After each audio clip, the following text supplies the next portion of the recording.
بسم اللہ الرحمن الرحیم۔ السلام علیکم ناظرین، آج ہم آپ سے افسانہ نگاری، ناول نگاری اور ڈرامہ نگاری کی دنیا کے اہم ترین لکھاری اور ریڈیو اور ٹیلی ویژن پر بہترین کام کرنے والے اور پروگرام زاویہ کے میزبان بابا جی اشفاق احمد صاحب کی برسی آج 7 ستمبر کو ہے، ان کے بارے میں ہم آپ کو آج تعارف پیش کریں گے۔ ناظرین کرام، بابا جی اشفاق احمد صاحب 22 اگست 1925 کو پیدا ہوئے۔ آپ کا شہر فیروزپور صوبہ پنجاب میں ہے۔ آپ اردو کے مشہور و معروف افسانہ نگار، ڈرامہ نویس، ناول نگار، مترجم اور براڈ کاسٹر تھے۔ آپ کا ڈرامہ سیریل ایک محبت و افسانے پاکستان ٹیلی ویژن کی لازوال ڈرامہ سیریل ہے۔ بابا جی اشفاق احمد کا تعلق ایک کھاتے پیتے پٹھان گھرانے سے تھا۔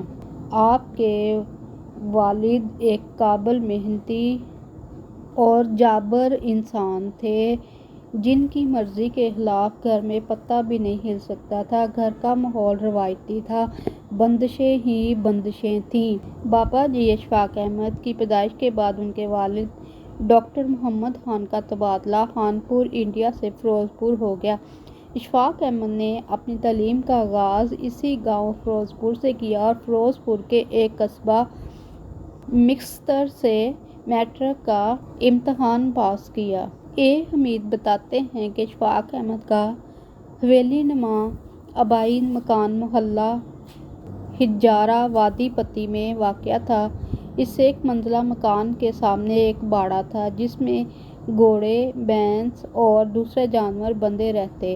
اس قصبے مکستر کے اسکول سے اشفاق احمد نے 1943 میں میٹرک کا امتحان پاس کیا۔ اشفاق احمد صاحب نے FA کا امتحان بھی اسی قصبہ فیروزپور کے ایک کالج رام سکھ داس سے پاس کیا۔ اس کے علاوہ BA کا امتحان امتیازی نمبروں کے ساتھ فیروزپور کے RSD کالج سے پاس کیا۔ قیام پاکستان کے بعد اشفاق احمد اپنے خاندان کے ہمراہ فیروزپور سے ہجرت کر کے پاکستان آ گئے۔ پاکستان آنے کے بعد اشفاق احمد نے گورنمنٹ کالج لاہور کے شعبہ اردو میں داخلہ لیا، جہاں کل 6 طلباء و طالبات زیر تعلیم تھے۔ کالج میں انگریزی کے اساتذہ اردو پڑھایا کرتے تھے، کتابیں بھی انگریزی میں تھیں، جبکہ اپنے وقت کے معروف اساتذہ پروفیسر سراج الدین خواجہ منظور حسین، آفتاب احمد اور فارسی کے استاد مقبول بیگ بدخشانی گورنمنٹ کالج سے وابستہ تھے اور یہ سب اشفاق احمد کے استاد رہے۔ اس زمانے میں بانو قدسیہ اشفاق احمد کی اہلیہ صاحبہ نے بھی MA اردو میں داخلہ لیا۔ جب بانو نے پہلے سال پہلی پوزیشن حاصل کی تو اشفاق احمد کے لیے مقابلے کا ایک خوشگوار ماحول پیدا ہوا۔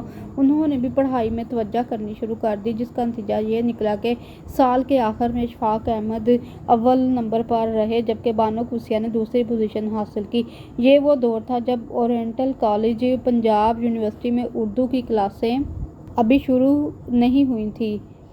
گورنمنٹ کالج لاہور سے MA کیا۔ اٹلی کے روم یونیورسٹی اور گرینوبل یونیورسٹی فرانس سے اطالوی اور فرانسیسی زبان میں ڈپلومے کیے اور نیویارک یونیورسٹی سے براڈ کاسٹنگ کی خصوصی تربیت حاصل کی۔ اشفاق احمد صاحب نے دیال سنگھ کالج لاہور میں 2 سال تک اردو کے لیکچرر کے طور پر کام کیا اور بعد میں روم یونیورسٹی میں اردو کے استاد مقرر ہو گئے۔ وطن واپس آ کر انہوں نے ادبی مجلہ داستان گو جاری کیا، جو اردو کے آف سیٹ طباعت میں چھپنے والے ابتدائی رسالوں میں شمار کیا جاتا ہے۔ انہوں نے 2 سال ہفتہ روزہ لیل و نہار کی ادارت بھی کی۔ وہ 1968 میں مرکزی اردو بورڈ کے ڈائریکٹر مقرر ہوئے، جو بعد میں اردو سائنس بورڈ میں تبدیل ہو گیا۔ وہ 1979 میں تک اس ادارے سے وابستہ رہے۔ وہ صدر جنرل ضیاء الحق کے دور میں وفاقی وزارت تعلیم کے مشیر بھی مقرر رہے۔ گورنمنٹ کالج لاہور میں MA کے دوران میں بانو قدسیہ ان کی ہم جماعت تھی۔ بانو قدسیہ کا تعلق فیروزپور مشرقی پنجاب سے تھا۔ قیام پاکستان کی ہجرت کر کے لاہور میں آ کر قیام کیا۔ دونوں میں ذہنی ہم آہنگی اتنی ہو گئی کہ شادی کا فیصلہ کر لیا۔ ان کے والد ایک غیر پٹھان لڑکی کو بہو بنانے کے حق میں نہ تھے۔ ممتاز مفتی لکھتے ہیں کہ اشفاق احمد نے جوانی میں روایت توڑ محبت کی۔ اسے اچھی طرح علم تھا کہ گھر والے کسی غیر پٹھان لڑکی کو بہو بنانے کے لیے تیار نہ ہوں گے۔ اسے یہ بھی علم تھا کہ گھر میں اپنی محبت کا اعلان کرنے کی اس میں کبھی جرأت پیدا نہ ہوگی۔ اس کے باوجود ایسے حالات پیدا ہو گئے کہ وہ محبت میں کامیاب ہو گیا، اگرچہ شادی کے بعد اسے مجبوراً گھر چھوڑنا پڑا۔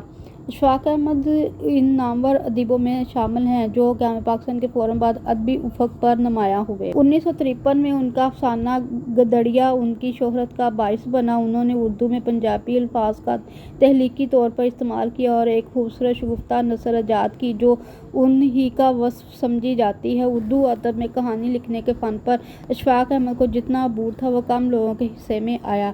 ایک محبت سو افسانے اور اجلے پھول ان کے ابتدائی افسانوں کے مجموعے ہیں۔ بعد میں سفر در سفر، کھیل کہانی، ایک محبت سو ڈرامہ سیریز اور طوطا کہانی ڈرامہ سیریز ان کی نمایاں تصانیف ہیں۔ 1965 میں انہوں نے ریڈیو پاکستان لاہور پر ایک ہفتہ وار فیچر پروگرام تلقین شاہ کے نام سے کرنا شروع کیا، جو اپنی محسوس طرز مزاح اور دو معنی گفتگو کے باعث مقبول عام ہوا اور 30 سال سے زیادہ چلتا رہا۔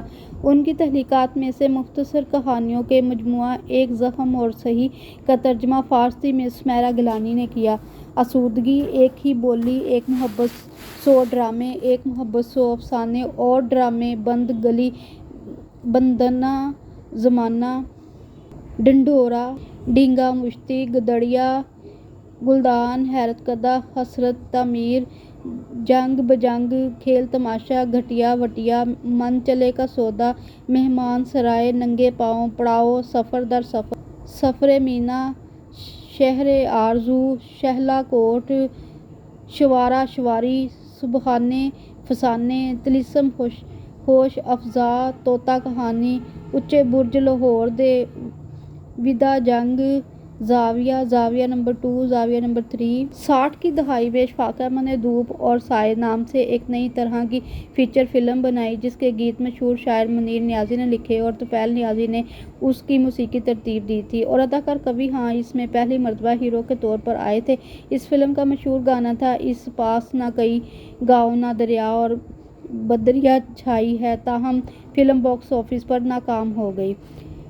70 کی دہائی کے شروع میں اشفاق احمد نے معاشرتی اور رومانوی موضوعات پر ایک محبت سو افسانے کے نام سے ایک ڈرامہ سیریز لکھی اور اسی کی دہائی میں ان کی سیریز طوطا کہانی اور تیرے من چلے کا سودا نشر ہوئی۔ طوطا کہانی اور من چلے کا سودا میں وہ تصوف کی طرف مائل ہو گئے اور ان پر خاصی تنقید کی گئی۔ اشفاق احمد اپنے ڈراموں میں پلاٹ سے زیادہ مکالمے پر زور دیتے تھے اور ان کے کردار طویل گفتگو کرتے تھے۔ کچھ عرصہ سے وہ پاکستان ٹیلی ویژن پر زاویہ کے نام سے ایک پروگرام کرتے رہے جس میں وہ اپنے محسوس انداز میں قصے اور کہانیاں سناتے تھے۔ اشفاق احمد صاحب نے جو کتابیں لکھی ان میں ایک محبت سو افسانے، توبہ، فہیم، رات بیت رہی ہے، تلاش، سنگ دل، مسکن، شب خون، طوطا کہانی، عجیب بادشاہ، بندرا بن کی کنج گلی میں، بابا، پناہیں، امی، اجلے پھول،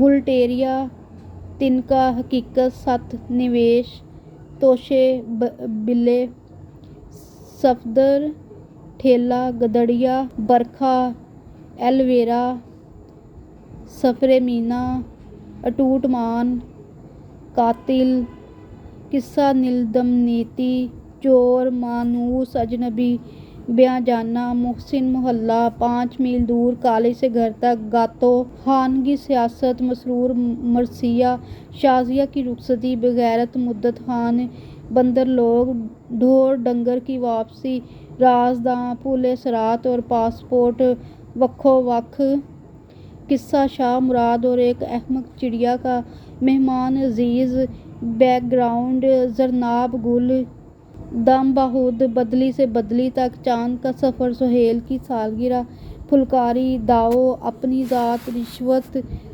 سلامتے کی ماں، غیر مطبوعہ افسانے، گھر نائیاں اور گروندے، سونی قصاص، قلم کار، گرما گرم، مہمان بہار، کھیل تماشا، ہفت زبانی لغات، ایک ہی بولی، بابا صاحبہ،